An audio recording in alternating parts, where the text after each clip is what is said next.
Give this a second here. What's going on? Let's see who we have. Mike. Hey, Mike, give me a thumbs up if you can hear me.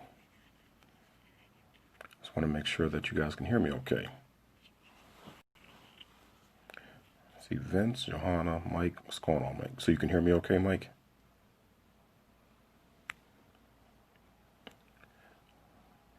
See, my friend Leah from South Africa. What's going on, y'all? Look at all these people up. Great. What's going on, Bobby? How you doing, Mike? So it's like past midnight. You guys should be in bed. So I'm not going to make this long. I just was sitting there thinking about something and some conversations I was having with some people. And also, I had a meeting a little earlier before I came home. And it's got me thinking about something, man. About, what makes it. And really, I use a sports analogy a lot. And of course, you see I'm, rocking my Detroit Lions hat, diehard Lions. Like I said, I roll with them through an 0-16 season. So, I'm definitely going to stay with them now. But I was thinking about, like, winning. And I was talking to a younger guy who ran track, and we were talking about like how people like to attribute certain things to. No, I'm fine. No, I'm actually fine. It's probably just cold now, but I feel fine. But hey, Rick, how you doing?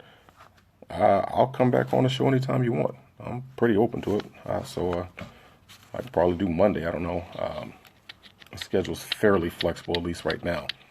So yeah, definitely we can, let me know, shoot me a message, or have your people call my people. But yeah, definitely open to coming back on the show. So anyway, I was talking to this younger guy, and I was saying like how with like athletics, that I always hate when people attribute certain things to luck, because this guy was talking about how he wanted to run track. He was training for the Olympics. I know another guy was the same thing, train hard. And one of the things I realized is that for like the Olympics, for example, when you see somebody standing up there, yeah, that's funny, Rick. Yeah. So I guess we'll have to talk, Rick. But when you see somebody standing up there on an Olympic medal stand, they put in preparation, right? Some people say, "Oh my God, it's luck." I mean, it might even be, when you're winning by like a 100th of a second, it might be something little. But end of the day, I don't like when people attribute other people's success to luck. And even in athletics, I mean, you have to be born with a certain physical aptitude to excel at the highest level in athletics. But here's the reality. There is a certain amount of luck associated with being able to achieve at the highest level in athletics. And the luck that I'm talking about really comes down to injuries, avoiding injuries. I've known lots of people who had professional athletics career and ambitions for professional athletics, and they worked hard, they trained hard, they did everything right, and you know what, just bad breaks, an injury at the wrong time derailed everything.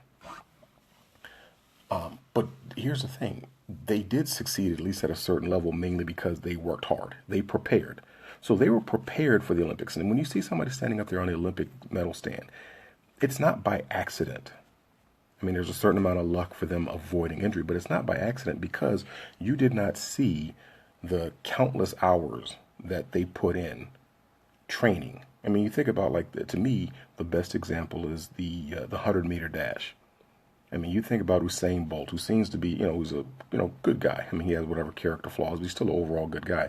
But it's like, dude, you've been training for years, decades, if you will, for a race that'll last 10 seconds, actually about 9.6 seconds. And we see that 9.6 second race, and we see him win and make it look easy, but we fail to understand all the work that went in before. And this is what came to my mind with like marriage. How do you, I mean, nobody really has a talent for marriage. I don't think God, decided that there's no marriage fairy. I don't think God said, oh, I'm going to bing, tap this person with the talent for marriage. And I just kind of find myself sitting there thinking, like, were you prepared for marriage? Did you train for marriage? Or did you come into marriage by happenstance? I mean, it's like, and I'll say to the ladies, I know a lot of women want to be the bride. Since you were a little girl, you dreamed, maybe in some cases have dreamed of having that perfect wedding dress, and you dreamed of your perfect wedding day, right? So you dreamed of being the bride, and you've thought about having a wedding, and you thought about marriage, but have you thought about how to win at marriage? No, you can't practice it, Derek. It's definitely not something you practice, but there's a mindset. And I think that there's a maturity that's there. There's a lot of things that are actively taught. There's a lot of things that are passively taught, but there's also a lot of things that are actively taught. If that wasn't true, people would not go to premarital counseling, or they wouldn't go to counseling after they've been married. So you can't practice it, but you can prepare to a certain extent. I mean, and that's what I personally believe. There's people skills. That's why there's books out there. You read books like The 5 Love Languages. I mean, if both the man and the woman, the bride, the husband and wife, both read a book like The 5 Love Languages and they embrace it, they'll be better prepared for marriage.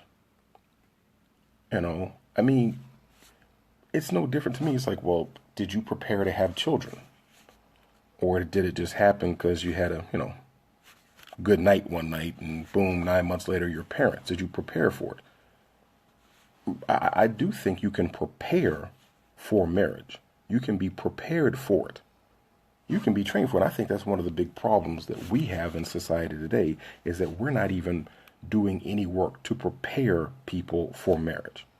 We haven't given them a mindset. I mean, and we can look at the Bible. The Bible makes it clear. This is where I'm always going to come from, the Judeo-Christian standpoint. And I think that if you're studying the Bible, you'll start picking up on some of the things that you should do, the mindset that you should have to be a good husband, to be a good wife. So no, you can't practice, but you can prepare. Sounds like a play on words, but no, it's true. I mean, like, there's people skills books.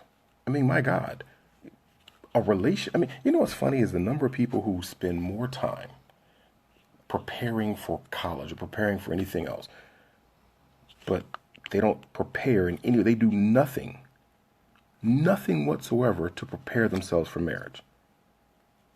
I mean, seriously, why? How can you have the nerve to expect to win at marriage when you've done nothing to prepare for marriage, and then once you got married, you've done nothing to stay in good practice with marriage? What do you think? It's just going to happen? Like, we'll just lay in bed next to each other and we'll just have this wonderful marriage? No, that's not how marriage works. It's just really not. I remember one of the things my father said to me is, he said, you gotta lace up your boots and grab your hard hat. Well, he didn't say these specifically, but this is one of the things he basically pointed out to me. He says he did say you have to go to work in your marriage every day anyway. Well, if there's work involved, why can you not prepare to work? There's a few key things you have to do to be successful in marriage. So why have you not sought that out? I mean, listen, I'm just going to tell you from my standpoint. When I was out there dating before I met Tanya, and one of the things about dating women in the Washington, D.C., I've said there's a whole bunch of walking resumes.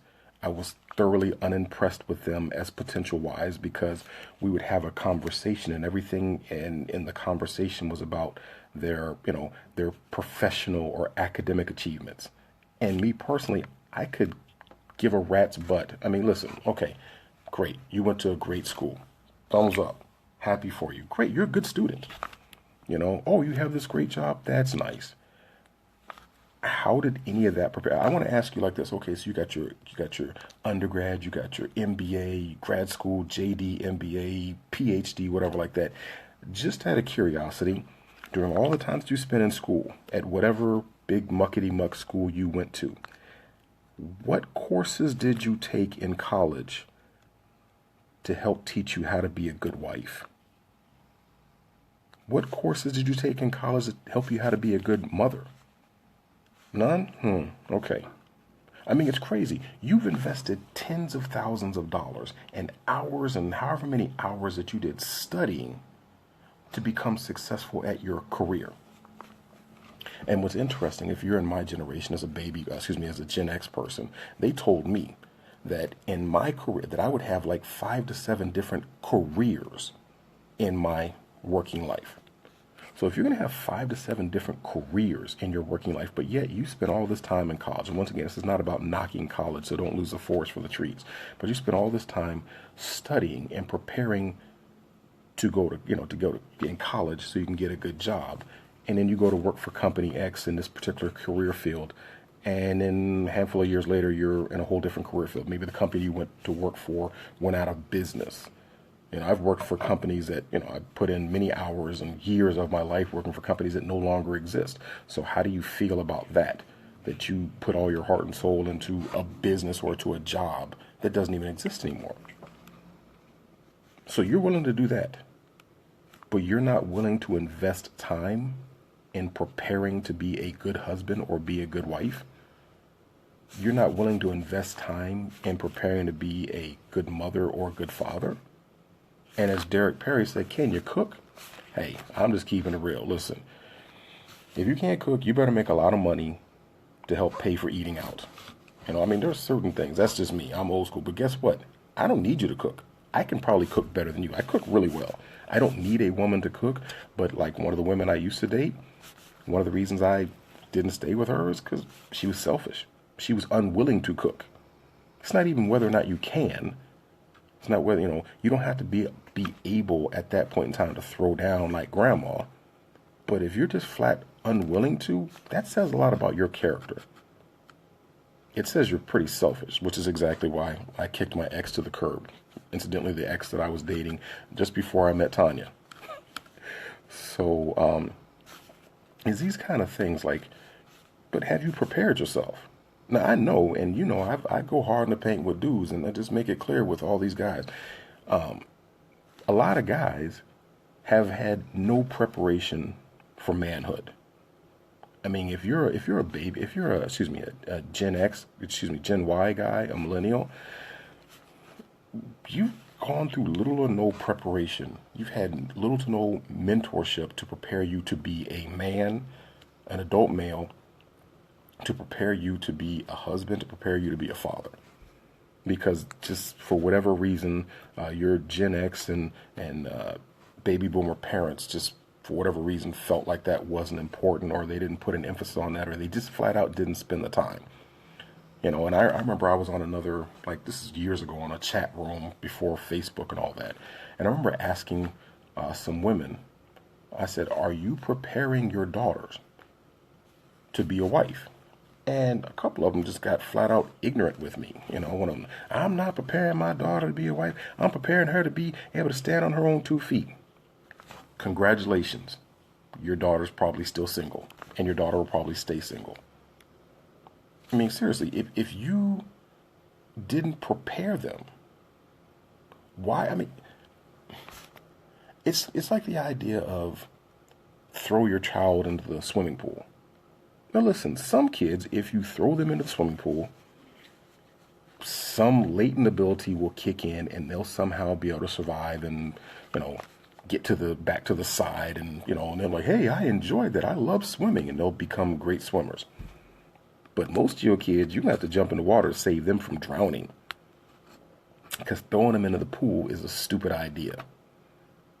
It's got probably about a 90% failure rate.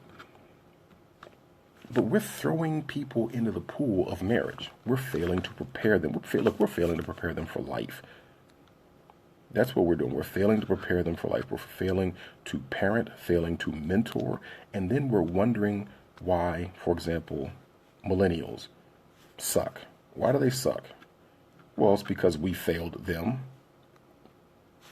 Listen, as much crap as I also give millennials, I got to turn around and point to those in my generation, right? Those of us who are Gen X and are baby boomer, people also, and point to them as like, you realize that every time you say that millennials suck, you should be pointing that finger right back at yourself because you failed to prepare them.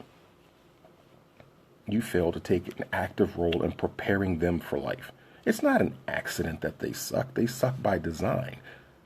I'm sorry, they suck by by default, because if you fail to prepare them, they'll fail. I mean, there's certain things you can do to prepare people for success. I mean, you think about it, like I have friends who were in the military, active duty military. And like one of them is a wing commander. He's a full bird colonel in the Air Force.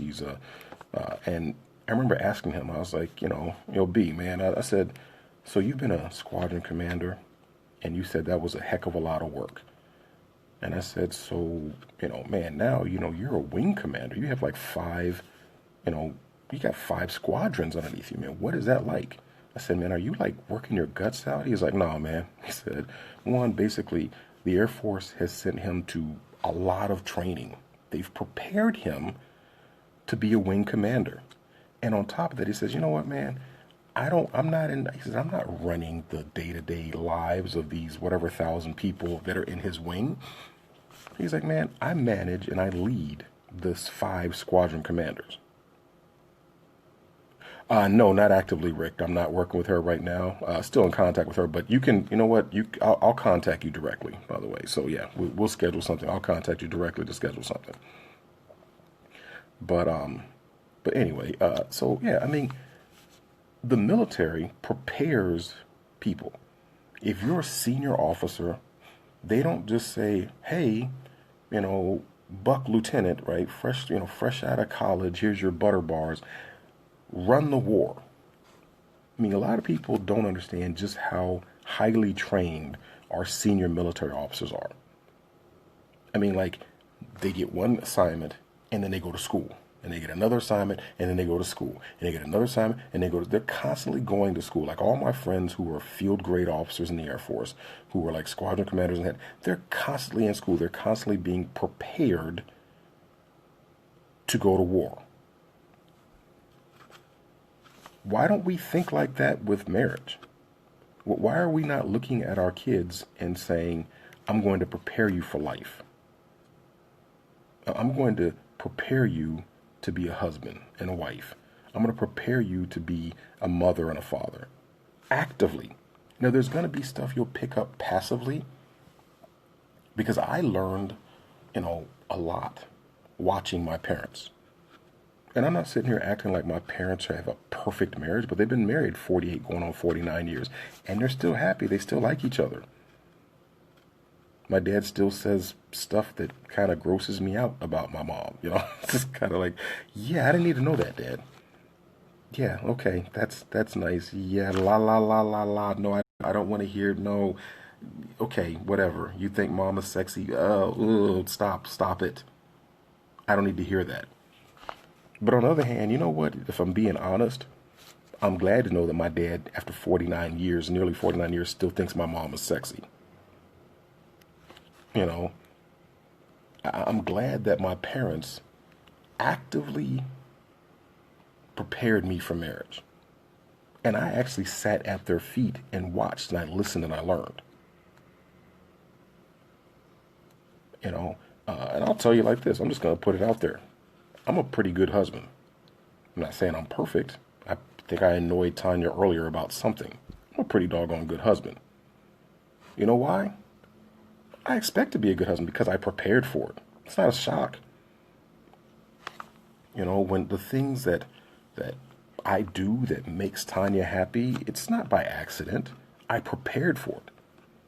I actively watched my parents. I asked questions of them. And there was passive education and there was active education and training. I read books. See, when you guys see me posting stuff from these books, they're all pretty much all people skills books. Yes, I post stuff from political stuff and I post stuff from historical things, everything like that. But I talk a lot about people skills. And yeah, I might call somebody a moron on Facebook or whatever like that, but when I'm dealing with people one on one, I deal very well with people one on one. I mean, basically, if you can't get along with me in person, it's because you're a jerk. I mean, we don't have to be best friends. I'm not saying, oh, I'm best friends with everybody. But if you can't get along with me, if you can't be civil with me, it's because you're a jerk. It's because you're trying to be. You're either you're just trying to be a jerk or you just have a real talent for being a jerk. I've worked on having people skills. It's not by accident. I read books, How to Win Friends and Influence People. Read it multiple times. I've read the 5 languages multiple times. I've read Men Are From Mars, Women Are From Venus multiple times.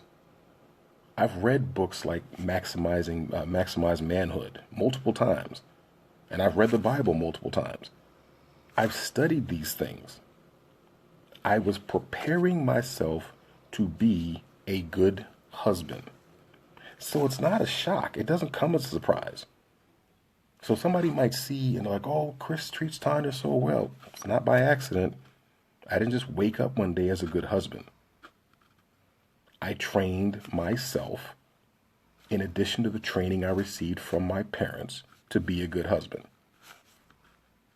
It's like you didn't see. It's like, like golf. And I know Tiger Woods has been a terrible husband, but, to use a golf analogy, whatever like that, here's the thing. I've played golf before and I suck at golf. Why? Because I've only played at golf. I haven't trained for golf. So when you watch somebody like Tiger Woods in his heyday, he's fallen off, back injuries and all that good stuff. But when you look at somebody like Tiger Woods when he was in his heyday playing golf, he was never surprised when the ball went in the cup rather.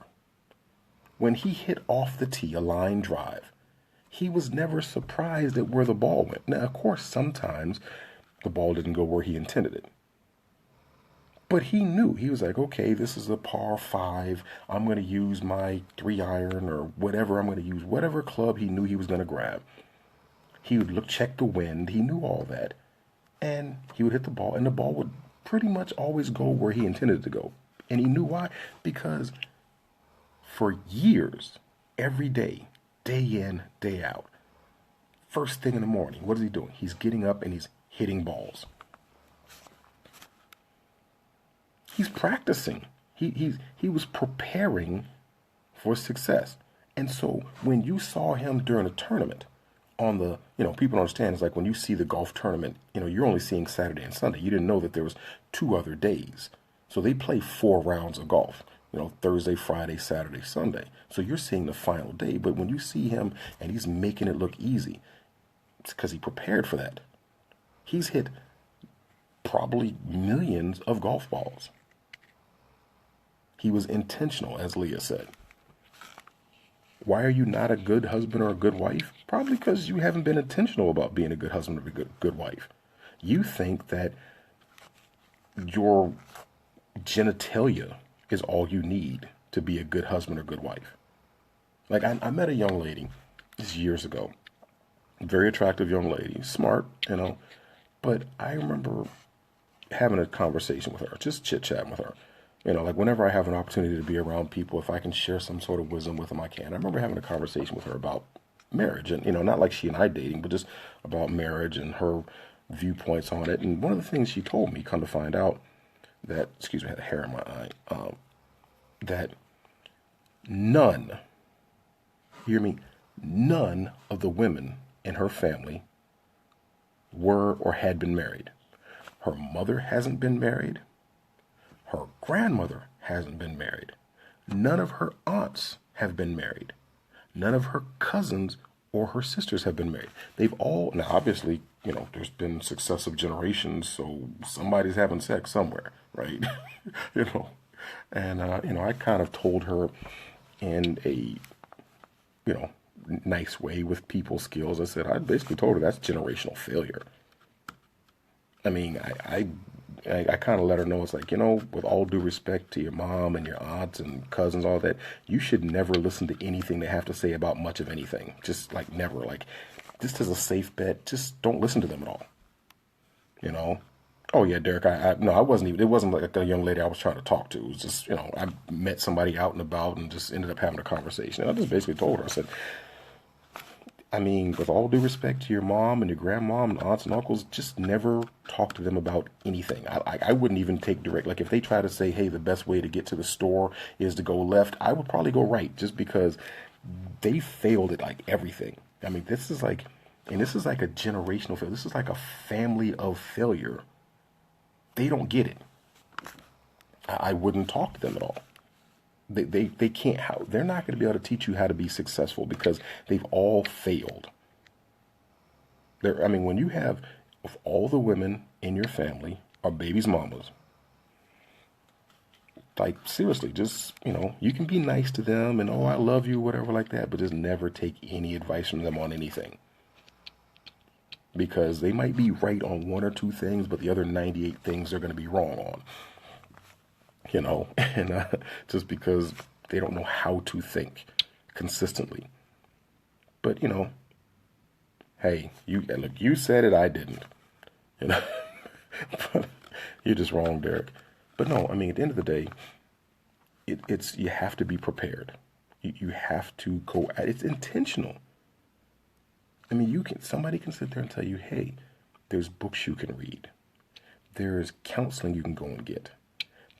You can change your association. Be around people who've been successful. And it dramatically increases. Listen, and I always have to tell those people, there is no absolutes. I'm not going to sit here and say, oh, if you just do this, A, B, and C, right? Just like I was saying with sports, right? Once again, Tiger Woods in his heyday, greatest golfer ever, right? I mean, did he miss shots? Yeah, he missed shots. It happens. That's life. There's no such thing as perfection. And here's one of the things. It's one of my favorite sayings, is that perfection is not a requirement for greatness.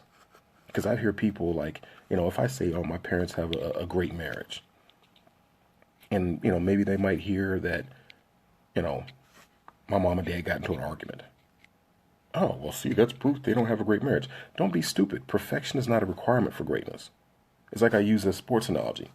I don't care how you feel about the New England Patriots. At the end of the day, in the Bill Belichick era, they've been to 9 AFC championship games, 7 Super Bowls, and won 5 of them.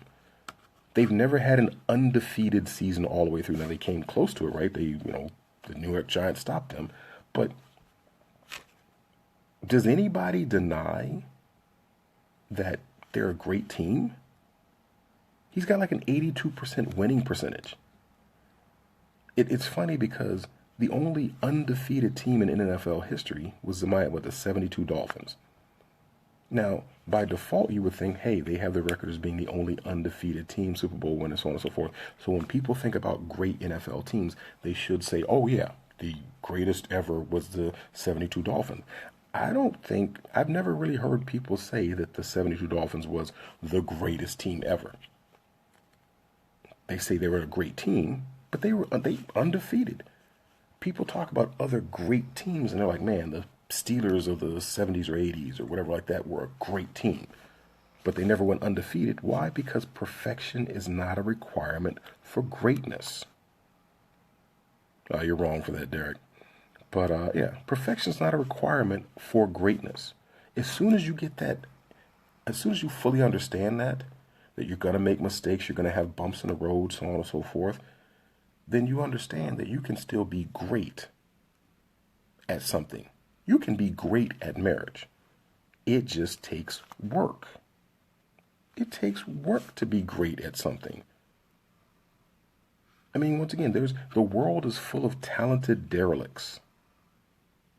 I mean, that guy or that girl who just, they seem like they had it all together in high school or whatever like that. And then, the 20-year reunion comes around and they're a loser, right?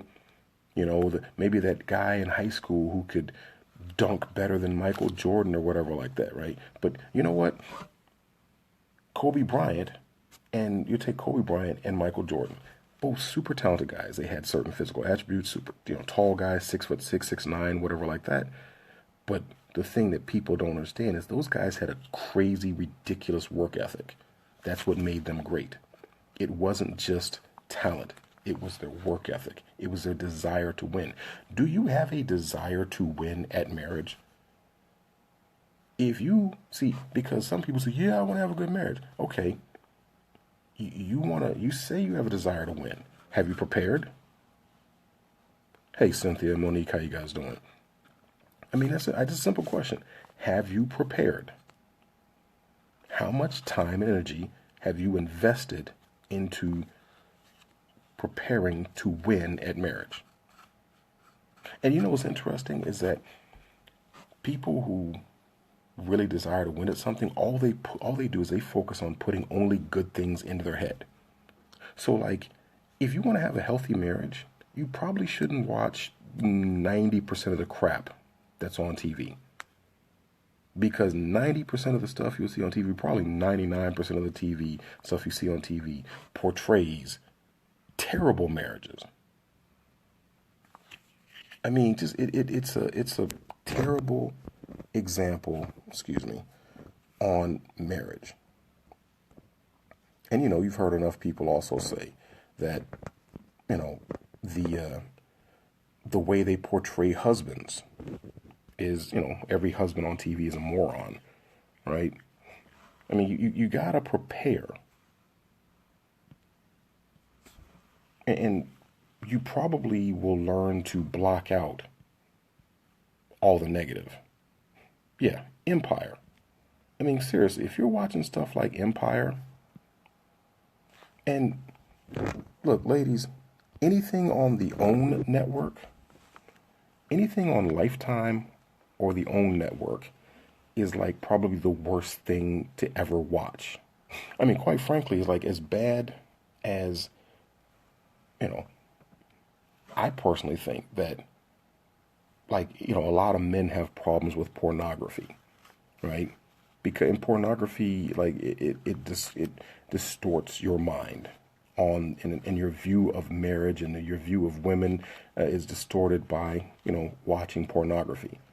But I'm just going to keep it real with you. Ladies, you guys watch that crap on the OWN network and on Lifetime network. It's destroying your mind just as much as pornography does with guys. That's keeping it real.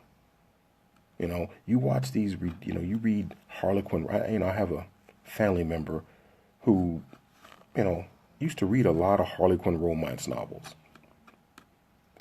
What a distorted view you will get of love and marriage from reading Harlequin romance novels.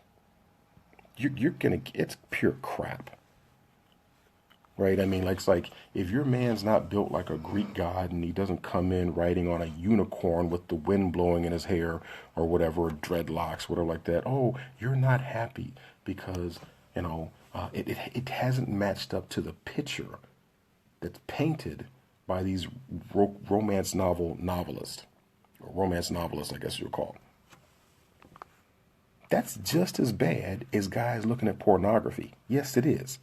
It's really just as bad as guys looking at pornography. It corrupts your mind. It gives you an entirely false idea of what marriage is supposed to be like, of what a relationship is supposed to be like. That's not how men are. This is ridiculous. No different, once again, than, what's this, support leaving your hubby for some dude? Yeah, you're right. Derek, I mean, as Derek points out, you got these programs, and they'll be like, oh, like I got a friend of mine, a high school classmate of mine, unfortunately, after 10, 15 years, his wife left him for another dude. Well, first she was having an affair with another dude, and then she left him for another dude. Then she tried to come back and whatever like that, but, at the end of the day, she ruined her marriage. Why? I guess what? Maybe she felt like, oh, it wasn't passionate enough. Women are just as guilty of doing stupid stuff as men are. It's not about bashing women. It's certainly not about bashing men. It's just the reality is people have an amazing tendency to be stupid. And a lot of it has to do with who you're taking advice from. I mean, my wife and I make it clear, we are very selective on who we associate to. I mean, who we associate with. There was a lady who my wife was friends with, and we had to, I told her, I said, I can't be around her anymore because she had a habit of talking to her baby daddy, which is a whole nother story.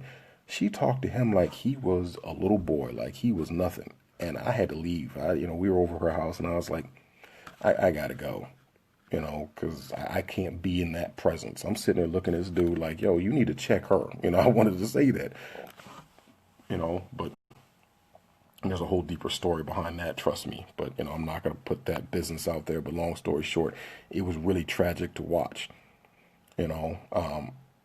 But yeah, just same way with guys, man. I can't be around a guy who treats his wife haphazardly. You can't do that. The guys who I assume, yeah, she did exactly, Derek. That's the trip, and that's one of the things I told Tanya. It was like she was 40 years old, and I basically said, look, I'm sure that you got knocked up by this dude. It wasn't like your very first time having sex, so let's just keep it real, shall we? You weren't a stranger to sex. So now you want to be all upset that he got you pregnant. Well, I'm sure you know how a penis works, It's like whole unprotected penis meets unprotected vagina, sperm meets egg, baby 9 months. Come on now, this ain't rocket science, folks. I didn't feel sorry for him either because he laid down with her, but I was just like, for real, just, you know, I couldn't be around her talking sideways to him because I'm not the one. You're not going to talk to me, so I don't let anybody. I always put it like this. The only two people in the world who are allowed to talk to me sideways are my mother and my father, because they gave birth to me and raised me and sacrificed for me. And my parents don't talk to me sideways. So what makes you think I'm going to let anybody else talk to me sideways? So, but, anyway, the whole general point is, what preparation have you done to win? If you haven't done any sort of preparation, if you've never read books, if you've never actively sought counseling, association, mentorship, if you've never done any of those things, quite frankly, if nobody's told you, let me be the first one to tell you, you don't have a right to expect to win at marriage. You just don't have a right. Maybe you get lucky and you happen to meet a good guy or a good girl and things happen. But, still, it's like that's because you happen to have this chemistry, this magic, and maybe it'll just work in the short term. But that will only work as long as you haven't hit any bumps in the road. You have to have a realistic expectation of love and marriage. One of the many things I'm grateful for, but I would say one of the biggest things I'm grateful for to my parents is my parents never gave me an unrealistic expectation of marriage. I didn't get married thinking that, okay, Tanya and I said I do, and, now it's, going to be happily ever after. I got married knowing that the day I said I do, I was taking on a huge responsibility as a man and as a husband to protect and provide for my wife, to lead her. Yes, I lead my wife. I am the head of our household. I lead my wife. It's an enormous responsibility. And I accepted a responsibility. So you know what I did? I prepared for that responsibility. But, she's had to, train herself to also be a good wife. Yeah, people around us like, oh, Chris and Tanya have such a great marriage. It's not by accident. We've had bumps in the road. We've butted heads. You know what we've done? We've worked through it. There's work involved. We've associated with people who have good marriages. We've associated with people who have the type of marriage that we want to have. We've read books. We've actively sought to grow ourselves as individuals so that we could grow as husband and wife. We've sought to be more whole individuals so that we can be interdependent with each other. Yeah, she was trained to be independent. I was trained to be independent. I don't need a woman in my life. It's not even a matter of bragging. It's just, I don't do the whole bragging thing. I'm just telling you, here's the reality. I cook, I clean, I iron, I wash. there's really nothing that I need a woman for. I don't need a woman to take care of me. Literally, I do all these things better than most women. Except I can't sew, because I got these big old hands. It's just sewing. It's not really going to happen. I can like sew a button on, stuff like that, but otherwise it's just, those kind of things. But I mean, my parents trained me to not need a woman, to be able to be independent. But they trained me on how to be interdependent with a woman who's going to be my wife.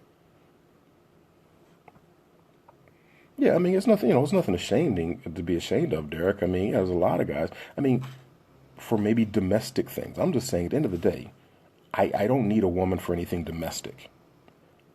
I needed a woman to be my helpmeet. That's what I was looking for. The biblical definition of it, to find a woman who's going to be my helpmeet. That Tanya compliments me. She's complimentary of me. And yeah, Derek, well, see, look at Derek. You're being a hot mess tonight, Derek. But yeah, look, that's stating the obvious, Derek. So we'll leave that one alone. But yeah, I mean, it's this kind of stuff that, once again, going back to that conversation I had 15 years ago with those women who were like, I'm not training my daughter to be a wife. I'm training her to be able to be independent. And that's all she'll ever be. If you haven't trained her, if she does get lucky and get married, she probably won't be a good wife. Sorry, not sorry. I mean, and what right do you have to expect her to be a good wife? What right do you have to expect her to have a healthy marriage if you haven't prepared her to be she'll have cats. See, Derek's on a roll. Yeah. If you haven't prepared her to be complimentary of a man, woman. Look, it's 2017. Be complimentary of a woman, whatever. And if you have not prepared her to be complimentary of a man, why are you surprised that she's not able to have a healthy relationship? Likewise, women raising sons and, parents raising sons, if you haven't trained him on how to lead himself so that he can also, and then trained him to have a more selfless attitude so he can lead his wife. Because here's the thing, as a man, you're supposed to have servant leadership. You're supposed to, if you're a husband, if you're a Christian, here's your role, servant leader. And I don't know if you guys never studied the Bible. This was fascinating, right? If you go back to the Last Supper, right, before, and one of the interesting things is, what did Christ do? What was the last lesson he taught? This is huge, right? When you can go back in Ephesians and everything like that, right? But when and it'll talk about husbands, love your wives for, wives submit to your husband for he's the head of you as the Christ is the head of the church and gave himself for it, right? You can go in Ephesians 5 verses 20 through 31 and go all through it. And one of the things I point out about that's interesting. There's only 2 verses in Ephesians chapter 5 that tells women what they're supposed to do. They tell the Bible says to wives, submit yourself to your husband. Submit to your husband. And it's funny because I've had this conversation with some women, and they're like, "Well, why does the Bible say that that a woman has to submit, but a man only has to love?" Okay, let me give you a little history lesson, some context and perspective.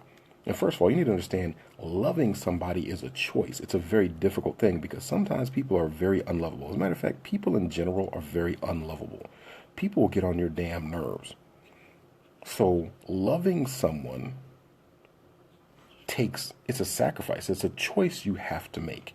So when that person has pissed you off, who they've just corkscrewed you through the roof, and you're just like, you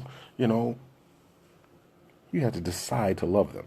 And you had to go back in history and understand what was taking place during the time when Ephesians 5 was being written, when Paul wrote that. You have to understand, Paul was a Roman citizen. You need to understand, in Rome at that time, I forgot 60 AD or whatever the time period was. I don't remember the exact dates, but understand that as a man, you owned your wife. You understand is that a man owned his wife in ancient Rome? She was his property. And that at that point in time, so basically as a man, I would own my wife. I would own my, 64 AD, thank you, Derek. I would own my wife. I would own my daughters until they took a husband, until they were taken as wife, by a man. I owned them. I own my son until he reaches the age of maturity. And I own my slaves. I'm basically the king of my castle. I own it. I do whatever I want to do. See, Derek, you just being a hot mess. I'm going to tell your wife you said that too. But, and so Christianity was rare in the world because it asserted that women also had sovereignty, because women were created also by God. Do you understand how, and I've talked about this like as a constitutional conservative, I've talked about this on several occasions, but you understand how important that is, the whole idea that you have personal sovereignty, that you have certain unalienable rights because you're a human being? That's so rare in the world. And Christianity made it clear that women had personal sovereignty, that they owned themselves. But Paul also understood that, God doesn't bless anything that's out of order. So Christianity, to a certain extent, was almost like a women's lib movement. I mean, women were basically burning their bras, to use an analogy. They were like, I don't have to put up with this crap anymore. There's a Savior who basically said that I'm equal to a man. And yes, you are equal in value in the eyes of your Creator. You as a woman have equal value. God does not put women on a lower level than men, despite what the moon god death cult says. So what Paul was making clear, remember, God doesn't bless anything that's out of order. So he was saying, wives, submit yourself to your husband. He was saying this is not an order. It's not a commandment. I'm not cracking the whip. He was saying, voluntarily submit yourselves to your husbands. You no longer have to, but submit yourself to your husband. But then he goes on and says, husbands, love your wife, even though she's a pain in the butt, even though she will irk your last nerves, even though there are certain times of the month when she be tripping. There's certain times of the month where you're like, I'm going fishing. I'm leaving the house for a little while because you're tripping. Because we can go like in Proverbs where Solomon said, it's better to be on the roof of the house than with a screeching woman, and things like that. It's better to live out in the wilderness than with an angry woman, right? And see, Derek is just being a hot mess, but he's right though. Yes, you're a helpmeet. I mean, here's the thing: it is your role. Get upset if you want to, but it is your role to be a helpmeet. You're not the head. Anything with two heads is a freak. You're not the head. The man is the head. It just is what it is. And if you don't understand that, you're not going to have a happy, healthy marriage. You're not going to be happy, and he's not going to be happy. The man is to be the head. But there's 3 mega themes in that Ephesians chapter 5, right? That a man is supposed to love his wife as he loves himself. And I always I tell some women, I'm like, it trips me out like how women choose men sometimes. They're like, oh, he's cute, he got good hair, we can have some good looking babies. Well, that's stupid. That's you're just asking for trouble right there. You're stuck on stupid, and you're gonna have misery and make him miserable and all that, because that's the stupid. I mean, but it's no different than guys be like, she got a big old booty, I'm gonna make her my wife. Really? That's a big butt is that's all you were looking for in a wife? Anyway, but no, a man should love the woman as Christ loves the church and be willing to give himself for it. He should be willing to sacrifice everything for her, and he should make her well-being of primary importance. And when you really think about those 3 things, like making her well-being of primary importance, that means that if you have to get up and work day and night to support her, As a man, you should be willing to do that. Now, that does not mean get up and work day and night slaving away so she can have Louis Vuitton purses. That's stupid. If she thinks that's what your role is, get rid of her. Either that or just put her in check. It's not you're not called to provide every freaking luxury that she desires. That's not a requirement to be a good husband. Okay, just make that perfectly clear. But you have to be willing to sacrifice everything for her. Because Christ did it for the church. It's nice to have. You're correct, Eric. It's a nice to have. But yeah, you should be willing to sacrifice everything for her. You should be willing to make her well-being of primary importance. And you should love her as Christ loved the church. Those are the three mega themes that are promoted in Ephesians chapter 5. And I was just having a conversation with one of my Facebook friends about this thing, and he's basically calling off an engagement with a woman he was dating because she doesn't get it. She doesn't get it, and he's tried to have conversations with her about it, and she doesn't get it. And as he and I were basically saying, I'm like, dude, you know what? It's best that you call it off because it was going to cost you a lot of heartache, cost you a lot of misery, and probably cost you a lot of money, ultimately. So yeah, at the end of the day, you have to study. See, there's all sorts of resources out there. You can study your Bible. Yeah, Derek thinks he's funny, man. Derek's like the guy in the crowd, man, like heckling, man. But no, there's resources out there. You can prepare yourself for it. That's what you got to do. You have to prepare yourself for marriage. And, the saying is when the student's ready, the teacher will appear. Those who really want to be good at marriage will find resources. If you have it in your heart that you want to be eventually, if you're not already married, if you're already married, then man, you need to get it in gear and go out of your way. Stop watching football, stop watching OWN Network, stop doing all this other crap that you're doing, and focus on investing time on strengthening yourself, being a better person so you can be a better husband, better wife, be a better man and better woman so you can be a better husband, a better wife, seriously, because, seriously, it's the biggest decision you'll ever make. People put all this emphasis on their career, and once again, I'm going to talk to women, for example. There's a whole lot of women who put a lot of effort into their career. And for what? Good for you. You have all these degrees hanging up on the wall. Good for you. I'm happy for you. But did you invest time on how to be a better woman so that you can be a better wife? So you can be somebody who complements your husband. What's going on, brother Chris Sumner? Man, we go way back like 8 tracks right there. That's the sharpest dressed man on the East Coast right there. But yeah, you got to prepare yourself. It's not rocket science. You got to prepare yourself. And then you have to have a certain amount of grace towards your spouse. That's it. And you're right, Monique. See, Monique is saying the stuff that, a lot of what I would call feminazis would get all up in their feelings for me saying that. But no, I'll just tell her straight up. I've met a lot of women that I've told basically you're not ready to be a wife.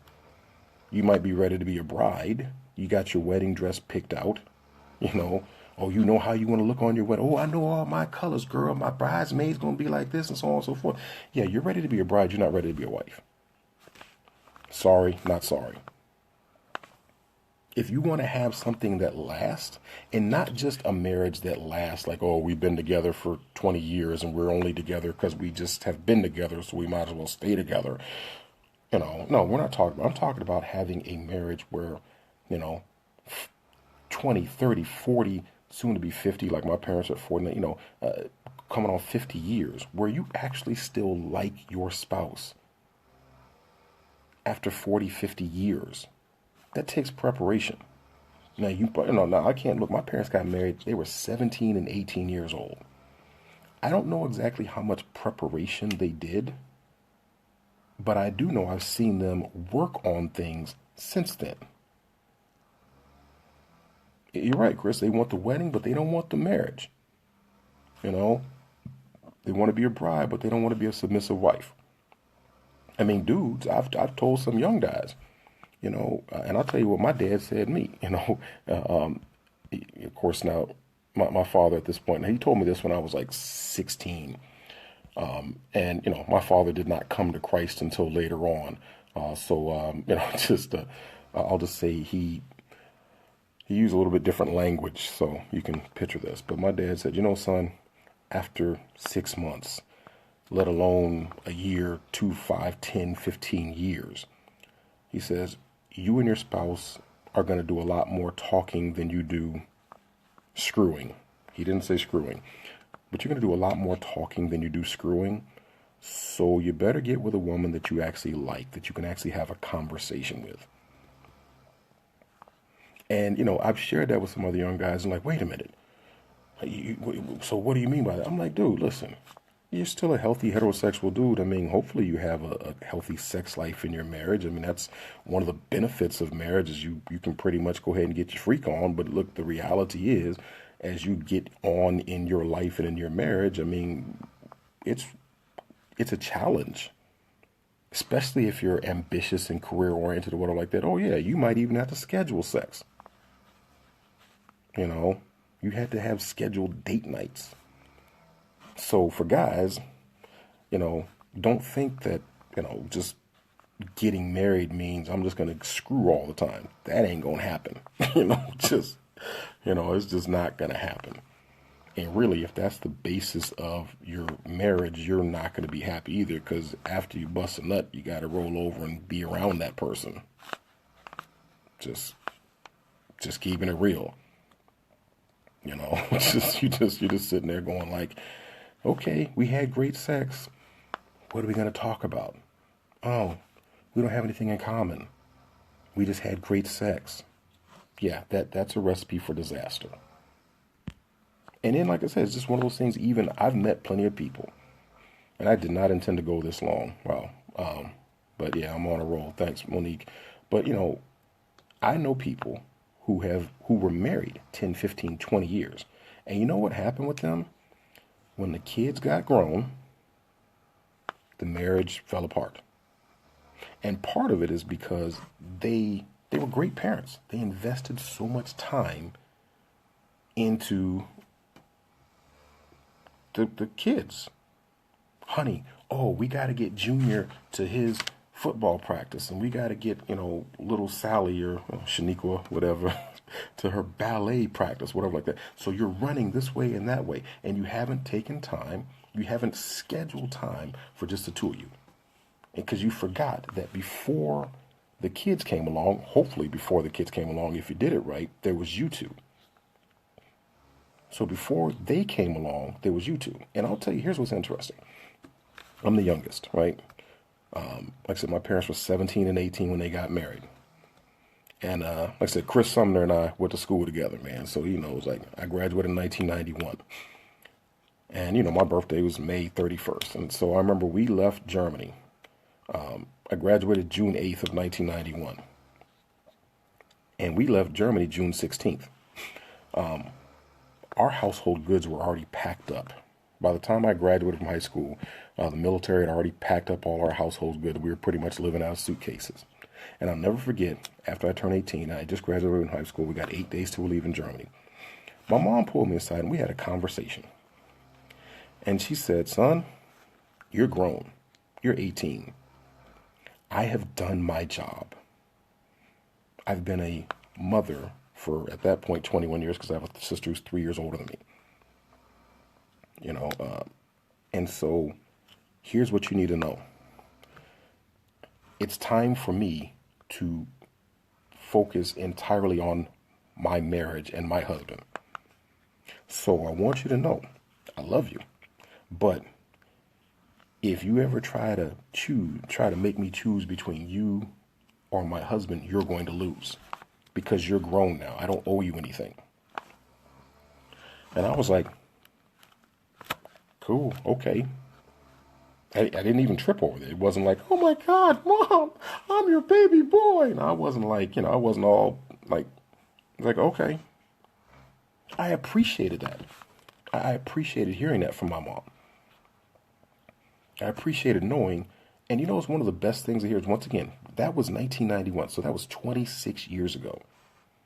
Fast forward 26 years, my parents' marriage is look, Christ is my foundation, but outside of Christ, my parents' marriage is a foundation and cornerstone for my life. I'm so grateful to my parents for them keeping their marriage strong, because I can always look back at them and say, hey, they've done it, so I know I can do it. I know how to do it. Once again, not saying that their marriage is perfect, but it works perfectly for them. They get along well. They make me laugh sometimes because they fuss, but they've been together for 50 years. It's like, you really think you're not going to fuss with somebody you've been together with for 50 years? Their little idiosyncrasies, you don't think those little idiosyncrasies? Like, my mom is forever late. She's like never on time. And so, it drives my dad crazy. But he ain't going nowhere. He loves his wife. He's like, sometimes he tries to get rid of the grandkids because my sister's over there. And it's like, he just wants to be able to spend time. He's like, look, your mother and I are taking a vacation. We're going to be on a cruise ship. We'll be out of touch. We'll see you when you see you. That makes me happy. My parents continue to focus on their marriage because they intend to be together till death do them part. And I'm going to say this one last thing. It's funny. I crack myself up sometimes when I think about this. I knew when I was looking for a wife, because here's the thing, my father is a cancer survivor. He developed cancer back in 1999 as a result of his military service in the Gulf. Thank God they found the cancer and they were able to remove the cancer, and he's been cancer-free since 1999. But when he had that surgery and they had to remove the cancerous growth, he was weak as a lamb. He couldn't do anything for himself. I remember, like, my mom would be there and she was there by his side. And at that point, they had been married 30 years, 29, 30 years. No, 30 years at that point when he came down with cancer, when he was developed cancer. 30 years. They've been through it all. 2 kids, so on and so forth, right? And I remember that my mom had to literally wipe his backside because he couldn't, he was really weak from the surgery. They had to take out one of his kidneys and he was weak as all get out. And my mom had to, wipe his butt for him. And I remember thinking, I was like, you know what? That's what I'm looking for. I'm looking for that. My thought was, I need a woman who will wipe my behind. just is. I know it's crazy, but I was like, that was the thing I was looking for. And one of my boys, Darius, he and I had that conversation, man. And Darius and his wife, healthy guy. Derek had been healthy his whole time. He had never been sick like a day in his life.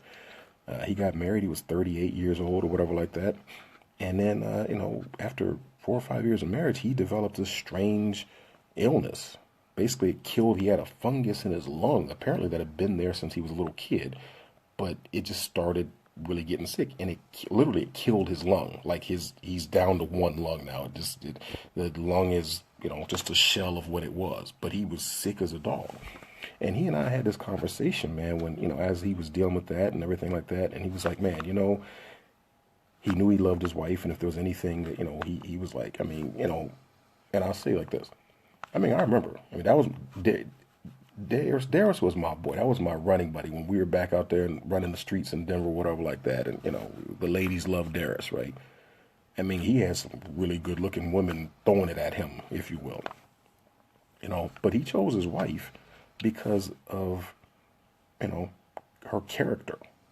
He felt like this will be a helpmeet for him. So he married her, and they have 2 kids together. But he said, man, if there was ever any confirmation, any affirmation I needed to tell me that I made the right choice, it was when he got sick. He said, because she stood strong by my side. And that matters. That's the kind of stuff that you look for. Those are the kind of characteristics. Look, you don't know for certain if somebody will be by your side when you're sick. But I think there's certain character traits you can see early on in somebody to see, are they that, you got people like, I'm ride or die. Like, I'll go to jail for you. That's not the kind of ride or die I'm talking about. I'm talking about, in sickness and in health, for richer or for poorer, for better or for worse, I do. Taking those wedding vows seriously. So anyway, prepare. If you're already married, go study. Get in marriage shape. Hit the gym, the proverbial gym for marriage. Read some books. Go get some counseling. It's worth it. I mean, seriously, it is worth it. It's worth it to turn off the TV. It's worth it to stop hanging out with this person or that person. It's worth it to shut yourself off and the rest of the stuff. It beats the hell out of divorce. I mean, let's just talk about the financial aspect of divorce. I mean, do you really want to have to basically start at zero, lose half of everything? Do you really want to have to start back at zero? That's just the financial aspect alone. No, you don't want to. Yes, Derek, character's key and big booty is a bonus. True words. But seriously, do you really want to go through a divorce? Are you, so the prospect of working out, of doing more preparation, working on making you better, reading some books, changing your association, that you would rather get a divorce, deal with that hassle, deal with that loss, the cleaving of two individuals. You'd rather deal with that than put in extra work? Okay, well then you deserve to be divorced and all that goes along with it. And once again, I'm not talking about, because some people will hear that and they'll be like, oh, you don't understand. Listen, I'm not talking about infidelity or abuse. I mean, if there's infidelity or abuse, once again, those are grounds for divorce, but you don't necessarily have to get a divorce. You can still work through that. I've known people who've worked through infidelity and or abuse. But if there's infidelity or abuse, those are grounds. But seriously, if you're not willing to put in extra work, you don't need to be married. Go ahead and be single. But don't lie to anybody else, and don't sit there and say, well, I would be the perfect husband or the perfect wife. No, listen, at the end of the day, you don't want to put in work. If you aren't willing to put in work to get better in your marriage, you should probably never get married again. Don't do that to someone else. Don't be that burden to somebody else. Get better. You can do it. Seriously, you can do it. There's books. Once again, for guys, I recommend books like Maximize Manhood. I recommend books like Wild at Heart. I recommend books like The 5 Languages for Everybody. I recommend for women books like Fascinating Womanhood.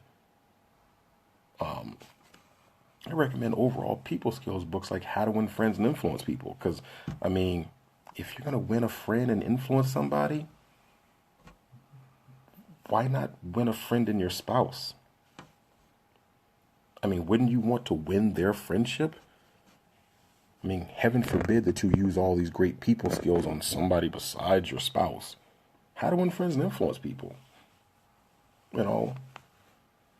Dynamic people skills. How to have power and influence and deal with people. There's people skills books that you can read. And by God, if you can get better in dealing with people, why not get better in dealing with your spouse? And last, but certainly not least, study your Bible. It's the handbook. It's the best handbook. It's really the foundation of marriage. So anyway, I'm going to turn in. Just wanted to let this, like I said, I didn't intend to have this one go so long, but yeah, I know it's long, Derek, man, but you kept interrupting anyway, man. But I didn't intend to have this one go so long, but I just kind of got on a roll with this. It's just something I'm passionate about because I believe in the institution of marriage. I believe in a relationship, and I believe in marriage. I think one of the biggest things that's hurting America overall, and, speaking like black folks in general, is a failure to embrace marriage. That marriage solves a lot of problems. And I'm not just saying putting a ring on it solves a lot of problems, but healthy marriages will solve, a lot of the social ills that we see out there. Once again, perfection is not a requirement for greatness. I'm not saying that simply getting married makes all your problems go away, but it reduces it. It dramatically reduces many of the problems we see out there. And all I say is like this: give it a try. I mean, what's the worst that could happen? What do you have to lose? Seriously. If you're not married yet, prepare to get married. Invest time to prepare to get married. If you are married, get better. Humble yourself. You can get better. Ask for help. Find people who are where you want to be and ask them for their mentorship. Ask your pastor. Find small groups at your church. Read your Bible. Pray. Ask God for guidance. You can get better. You don't have to be miserable. You don't have to be alone.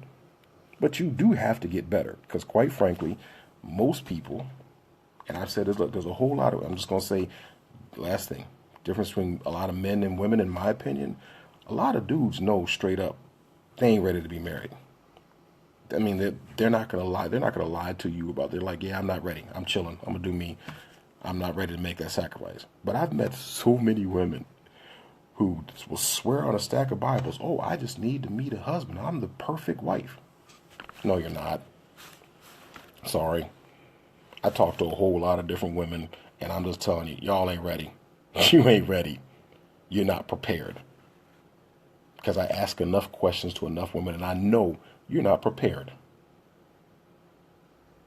So you can watch the Oprah Network and you can read Essence Magazine and all these magazines and all this crap that will affirm for you and make you believe that somehow you're this perfect creature and that really the problem with marriage is just men, and it's a lie.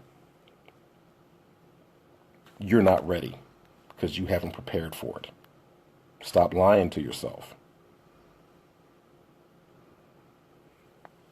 But men, listen, man up. You'll never be the man you're supposed to be until you settle down, get focused, and find the right woman who will be complimentary of you. That's when you'll really start to grow as a man. But you got to start preparing. You got to acknowledge that, hey, it's time for me to settle down and grow up and take on that responsibility. But at least you know, to me, once again, the difference with guys, at least guys know they ain't ready. I wish more women would be honest with themselves and acknowledge they're really not ready. They just want to be a bride. So on that note, I'm going to run. Take care. God bless. Good night.